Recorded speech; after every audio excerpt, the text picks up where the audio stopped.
Apple just changed the game for every creator watching this. If you've been paying $70 a month for Adobe Creative Cloud, or if you've been hesitant to drop $300 on Final Cut Pro, listen up. Apple just announced Apple Creator Studio.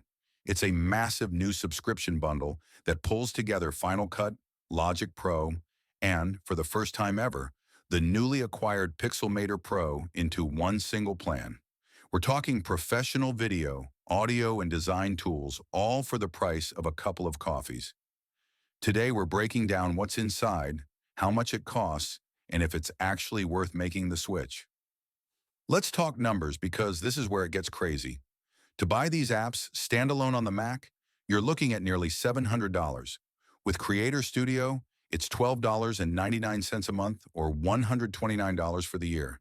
If you're a student, it's basically free, $2.99 a month. Plus, you can share this with 5 other family members via iCloud. Think about that. For $3 more than the current cost of the iPad versions of Final Cut and Logic, you now get the Mac versions, Motion, Compressor, MainStage, and Pixelmator. It's the most aggressive pricing we've ever seen from Apple. But it's not just a bundle, it's an upgrade. Apple is leaning heavy into AI.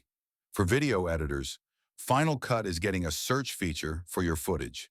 You can literally type in a word someone said, or an object in a shot, and the AI finds it instantly. There's also beat detection to sync your cuts to music automatically. For the iPad, there's a new tool called Montage Maker.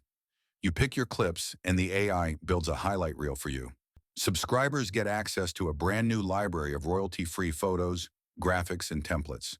It's basically Apple's version of Envato or Canva built right into the apps. The biggest surprise, Pixelmator Pro is officially an Apple app now. It's launching on the iPad for the first time as part of this bundle. They've redesigned the whole look to use something called liquid glass, and it includes a new warp tool and professional mock-ups for designers. It feels like the final piece of the puzzle that makes this a true Photoshop competitor. So what happens if you hate subscriptions? Apple actually did something cool here. You can still buy the apps individually if you want to own them forever. The catch is that those Pro AI features in the Content Hub are exclusive to the subscription. You'll get the performance updates if you bought the standalone versions, but if you want the AI-generated formulas and numbers or the smart templates in Keynote, you have to be in the studio. Is it worth it? If you're already in the Apple ecosystem, this is a no-brainer. Launching January 28th, this is probably the biggest threat to Adobe's dominance we've seen in a decade.